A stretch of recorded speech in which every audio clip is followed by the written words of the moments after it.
Welcome in everyone to another edition of TinChattin. As always, I'm Drew Fry. I'm sitting here with Mike Maz, and we are back at Parkview Field. This time we're camped out on the visitors' dugout today. So we've got our balancing act on. We got plenty of space over here, but it's a nice view overlooking the ballpark. You can see it behind us. We got the sprinkler system going, and then just directly in front of us behind the camera, we've got the row of seats that aren't going to pack Parkview Field this week. We are on the road once more. This is the second half of that back-to-back road set here. Yeah, the team is in Beloit, Wisconsin, getting their first look ever at ABC Supply Stadium. Yeah, that'll be a fun road trip. Which replaced Pullman Field, which I always called the best American Legion ballpark in the country. Right. But a much better facility now. And you and I were talking before we turned the recorder on. TinCaps realistically are dead in the first half. There are 15 games left in the half. TinCaps are 11 games behind West Michigan. For that top spot. Kind of hard to make up 11 games with only 15 to play. Statistically possible, but with the way West Michigan's been playing, it's tough. You throw the word pride in there. Yeah. And really an impetus to, and remember, Big Brother is always looking over the shoulder. Big Brother being the San Diego Padres. Yep. So there is a little bit to play for the TinCaps, a little bit more to play for the Sky Carp, because they are still in a race to win the first half title in the West. Yes, their conference they trail Quad Cities by 5 and 3.5 behind Cedar Rapids, but you know they're going to be home for two series out of the 2.5 that are left in the half. So they have a chance. And when you have some momentum and you're playing at home, get that added 10th man. Right. The impetus there is to do your best. Yeah. They really have something to play for in the series this week. But the TinCaps can go in and play spoiler. And yes, I know they can. You talk about the pride. I think a lot of these players sort of take an extra little, especially once your race is sort of out of range. A lot of players take a ton of pride in being able to spoil it for the other team, no matter who that opponent is. What I'm hoping, Drew, we're taping this on Monday. This is the universal off day in all of minor league baseball. Right.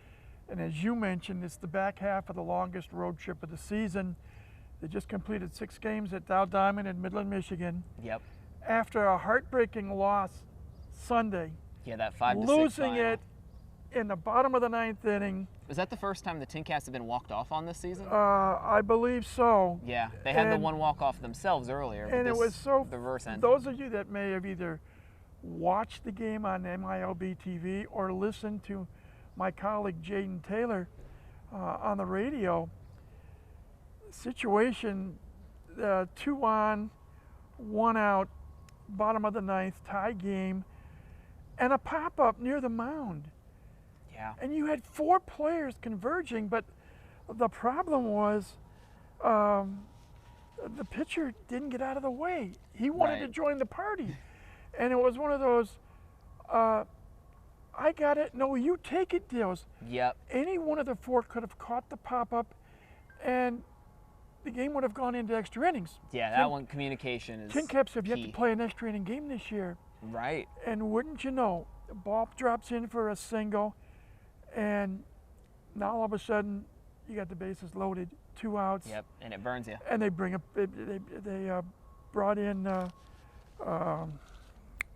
left-hander, and I'm drawing a blank, and I apologize. Oh yeah, they bring in a pinch hitter in that situation. Sanchez. They Yes. brought in Sanchez, and the first pitch gets lined into left field for a game-winning base hit. Yeah. So obviously there was a little bit of dejection and frustration. Couple that with a 6-hour bus ride. They were going directly from Midland, Michigan to Beloit, Wisconsin. And those of you that may not know where Beloit is, it is on the Wisconsin-Illinois border. And if you've ever been to Rockford, Illinois, it's Rockford and Beloit are like Fort Wayne and New Haven. Right, Very right close next to to each other. Yeah. So you got a tough loss. You lose the series. TinCaps with a win would have split the series as they did the previous week at home against Cedar Rapids. So you got the heartbreaking loss. You got a long bus ride. You may look at the numbers and realize you're 11 games out of first with 15 games left. What do? I'm hoping that the bus ride acted as a mirror Yeah. And I'm personally hoping that the players looked in that mirror at themselves. Right. And figure out a way forward in this. And you can't change the results of what happened on Sunday. Right. And you can't change the results on what have happened through the first 51 games of the season. All you can do is concentrate on game number 52, Yep. which is Tuesday night, game 1 of the series against the Sky Carp. Yeah, it's about the attitude and the drive that you bring into those next games. And you just got to put out your best effort. I'm most anxious to see how Lucas Ray and Thomas Escherman, the pitching coach, and the rest of the coaching staff, how they address the team this week. I mean, these have been, the past 3 series really have been tough series for this TinCaps squad. Have yet to pull out a series win, just trying to sort of stay afloat in a lot of these. Now, granted, they're 3 very good opponents that they faced, but at this point, yeah, as you mentioned, it's about trying to find a way to rally and to get to that point that once the second half starts, you can hit the ground running. And this is me talking personally right now, Drew. Yeah. I feel that the team has to acquire what I call the 3 Musketeers mentality. It's all for one and one for all. You can't think about yourself. One person cannot beat 9 others on the diamond. Right. So you have to work together as a cohesive unit. Pitchers and catchers, infield, the outfield, everyone combining to put out the very best effort. If you all work together and work to the hardest and best of your ability, good things will happen. Yeah, and we've seen good this. things have happened. I was going to say, we've seen this team do that on multiple occasions, especially early in the season, where there was a while where the TinCaps were right up there alongside West Michigan. And obviously that's faded now, but with West Michigan most likely going to clinch that first half playoff slot, that means that it is a race for either first or second to West Michigan in the home stretch. And if the TinCaps can put themselves in that conversation, then every game is going to matter very crucially down the stretch. You go back to April 22nd, and the TinCaps were coming back from taking 10 out of 13, looking forward to taking on West Michigan. They were only 2 games behind the Whitecaps, and they're going to play them head-on in a 6-game series. Right. And unfortunately, they lost 5 of those 6, and it started a downward trend. And you split 6 with Cedar Rapids, but you lose 4 out of 6 to Great Lakes. So all of a sudden, that's 18 games where you're 6-12. Right. And so now you got to basically, use a tremendous golfer, Arnold Palmer, you hitch up your pants and let it go. Yep. And the TinCaps have got to hitch up their pants and just dig deep and say, come on, we're not as bad as it made people think. We're not as bad as our record. The team's only 1 game under 500. Right. 25 and 26. Yes, that can be made up fairly easily. And realistically, second place is there. Yeah. And I would rather finish second in the first half than third, fourth, or fifth. Oh, exactly. They're tied with Lake County for 4th. 2 games been back at Great Lakes and 3 games been back at second place Lansing. So there is opportunity, there is time. 15 games left in the half. Yeah. And the TinCaps can really put a good step forward, which can set them up for half number 2. And something I've noticed too is in terms of kind of getting off to that hot start and setting forward. This is a team that's won a lot of games from behind, which is a great attribute to have. You don't necessarily like to be in that spot every single game. And we've even seen in a lot of these most recent series, I think we go back to like the first Tuesday and Wednesday in May, or the last Tuesday and Wednesdays that this team has won. They're dropping the first 2 games of the series to each of these past 3 opponents. So they're used to playing from behind, but now it's a question of how do you make sure you don't start behind? And let me throw another, what I call positive trinket out. Yeah. If the TinCaps can get the lead early, right, and that has been the challenge. Yeah. The TinCaps, when leading after 6 innings, are 20-0. They're also unbeaten after 7 innings. When they lead after 6 innings, 7 innings, and 8 innings this year, they're unbeaten. Yeah, those key guys in the bullpen, guys like Tyson Neighbors, guys like Garrett Hawkins, they have been locked down. Right. So what has to happen now, the starting pitching has to get a little bit better. Right. and not knocking anybody there in the rotation. Yeah, but not But allowing now them to get in a we're hole. almost halfway through the season. Right. And if the starters can keep the team in the game, and if the offense comes out of hibernation, and you and I were talking earlier, in the 6-game series at Great Lakes, the team betted just over the Mendoza line. And those of you that don't know what the Mendoza line is, there was a utility infielder by the name of Mario Mendoza, played for a handful of teams, most notably the Texas Rangers. He had a career batting average of just a little bit over 200. Yeah. So the phrase became apparent, and it's going to be there forever. Which there have been other players to hit around that range. Correct. It's just unfortunate for Mr. Mendoza there that his name has now been drawn to this stat that isn't usually viewed favorably. But in the 6 games against the Loons, the team as a team hit 201. Yeah. Other quick numbers, and then we'll move on. They got outscored by the Loons 41-24. They got out hit by the Loons 57-40. They struck out 70 times in 6 games. That's almost 12 times a game. Yeah, the home runs is a big discrepancy. 8-1 in the home runs. Right. 14-9 in doubles. Each team had 1 triple. TinCaps left 50 runners on base. That's over 8 runners a game. That's almost 1 an inning. Yeah. And as opposed to Great Lakes 39, runners in scoring position, and that is you talk about the metrics and the analytics and all the nice little numbers that now come into play in baseball. That's a big one. 15 for 66 were the TinCaps. Right. Great Lakes was 52 for 198. Just the sheer number of runners they had in scoring position, let alone being able to drive them in at a higher clip. So the team has got to come up with some key base hits at key times. They've got to get out in front early. Then they can utilize their weapons, the bullpen. It's so much easier and so much, I think, more enjoyable if you ask any member in the TinCaps bullpen. Yeah. They would enjoy the challenge of protecting a lead rather than trying to keep the team afloat. Exactly. And hope the offense comes to life. So, again, the hitters have to come through. That'll make the pitchers happy. The defense has to be more solid, which will make the pitchers happy. And if the pitchers throw the ball and get outs, that'll make the hitters happy. Right. And we've always said pitching plus hitting plus defense can equal a championship. Those are the 3. You can win games getting 2 out of the 3. Much more difficult task with only 1 being successful. Yeah. But again, we take it for granted sometimes, and we've been spoiled over the 30-plus years of this franchise. Course. We started out at low Class A, single A. Yeah. 2021, we got moved up to high A. There's a big difference that we have noticed since 2021 Very much so.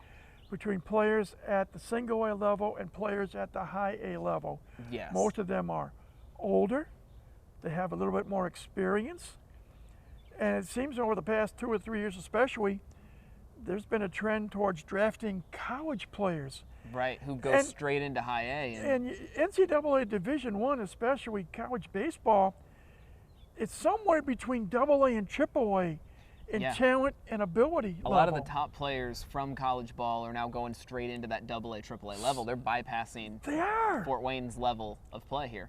So, again, we still get a number of youngsters. We still get some occasional youngsters. Of course, we've got like DeVries Leo this DeVries, year. who's drafted out of high school, for example. We've got Ethan Salas last year. Right. So, again, it's the challenge for the organization to mix in experienced college players with high school phenoms, and that's how I'll describe and even Leo some of these DeVries. international players that are signed at 16 years old and develop through the system. And it's the challenge of the Padres in this particular case to mesh everybody together. Exactly. And once that happens, and we've seen it before, I mean, when you take 5 out of 6 in one series and 4 out of 6 in the next series, and all of a sudden you're seeing pep in the step of everybody. Right. The offense is producing some runs. Oh yeah, no matter the age. You've got the 18-year-olds like DeVries. You've got Jake Snyder's in his 26, 27 range. 26, the oldest non-pitcher on the roster. Right. And as you mentioned, and we can briefly talk about that as well, Jake was away from the team for a short period of time Yeah. Getting some Extra like developmental training. He comes back. First game's back was quite productive. He played in 3 games last week with Great Lakes. He went 4 for 9, 2 singles, 2 doubles. He knocked in 3. He walked 3 times and even stole a base.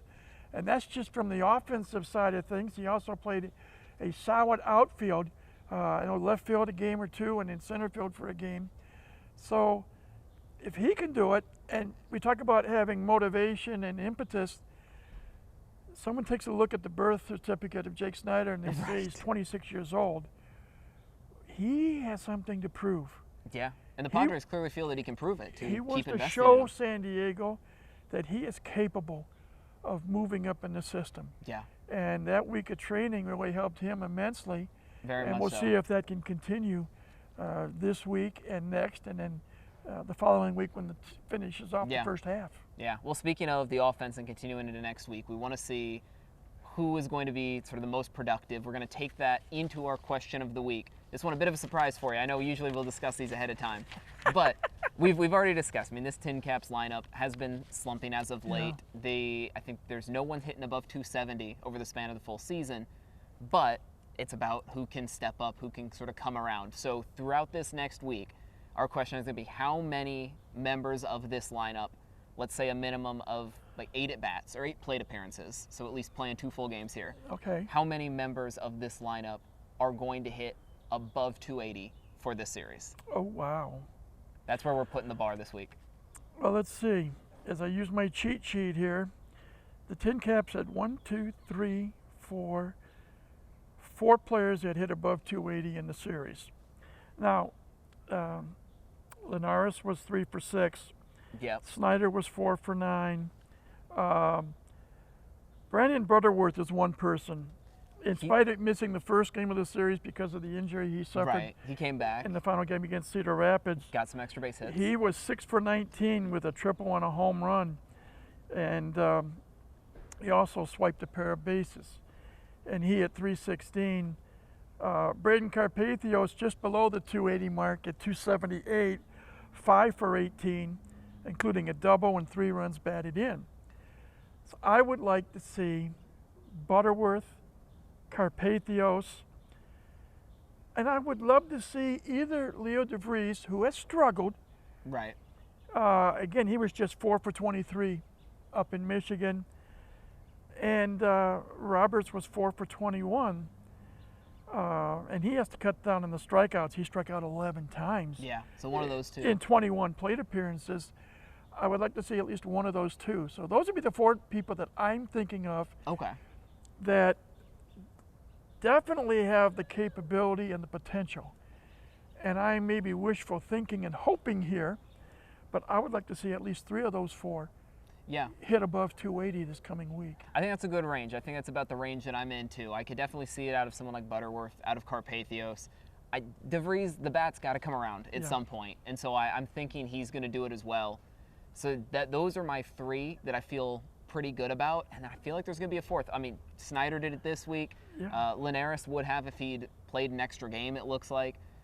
Maybe Brendan Durfee steps up. You know, I think we've got a handful of guys that could, so I'm thinking that 4 range as well. You mentioned Brendan Durfee. He was 4 for 21 in the series, walked twice, did score a couple of runs. His 4 hits, 3 singles, and a double.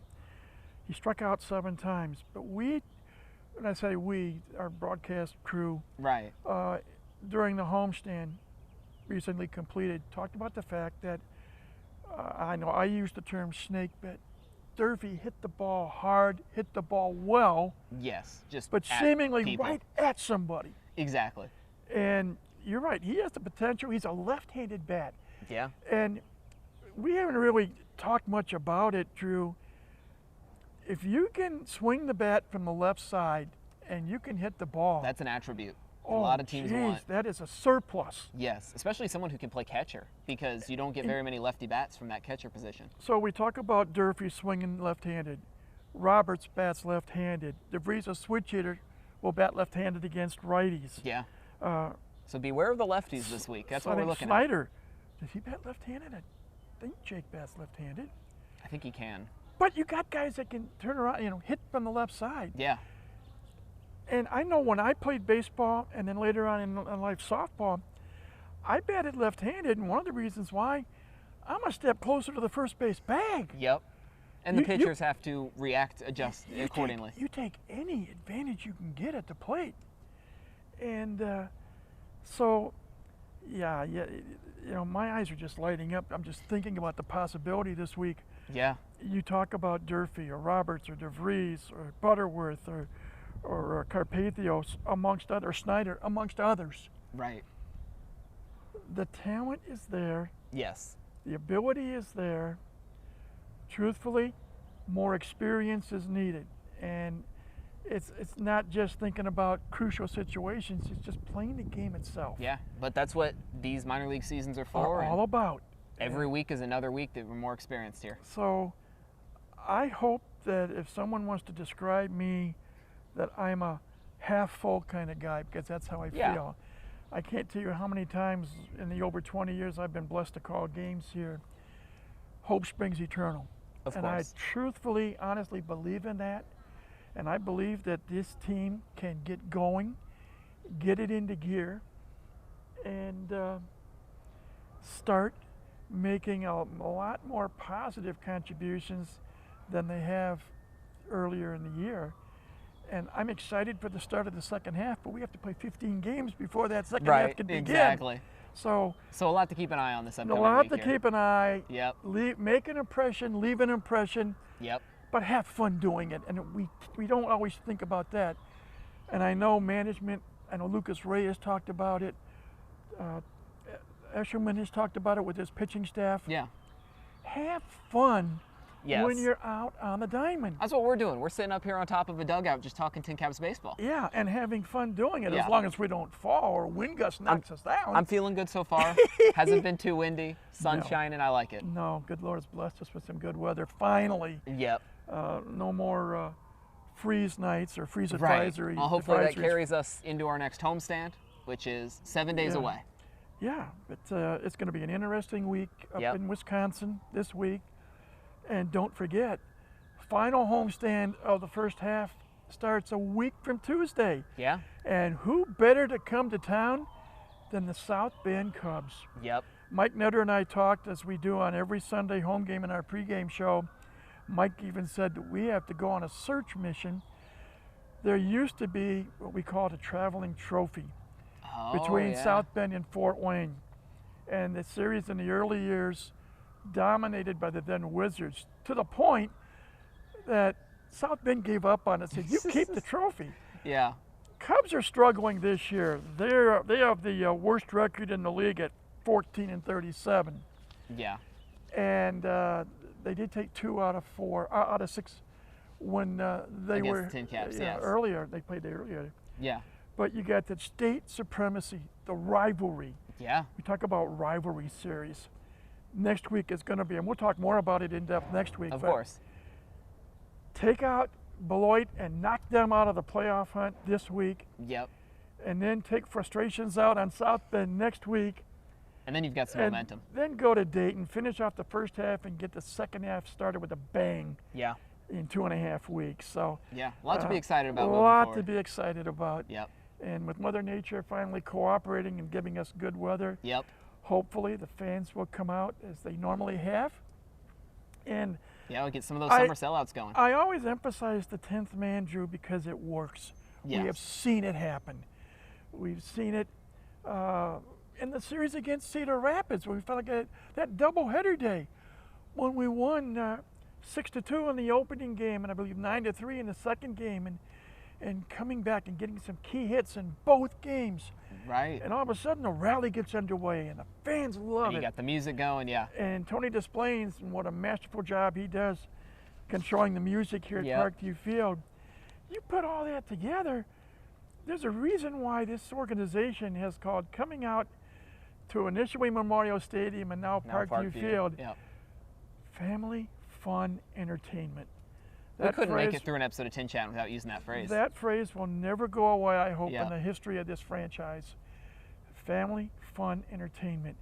And when you get the off the field I don't want to use the word acts, but you know, you get the special guests that come to town. Exactly. And You get the entertainment. The entertainment part. Couple that with what's happening between the white lines. Right. And you get a great play, whether it's a hit, a pitch, a catch, and the fans get fired up. There's no better feeling in all of sports, and I don't care what the sport is, but in baseball, a crowd can get fired up quicker than any other sport. Yeah.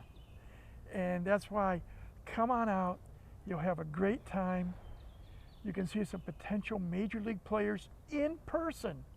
Yep. You know, so you'll be able to see in a year or 2 or 3. You knew those guys. I remember when Yep. they played at the intersection of Ewing Street and Jefferson Boulevard. Yeah. So that's my impassioned plea for the week. Of course. Come on out next week when South Bend comes to town. Yep. But cheer the team on this week when they go to ABC Supply Stadium for the very first time, and they can, as you said, Drew, they can play the role of spoiler and eliminate the Beloit Sky Carp from first half Western Division competition. Right. And so it's going to be a fun week, a fun couple of weeks ahead. But this week ought to be fun. Yep. And that plays perfect way to kind of bring us home. And let's take us home and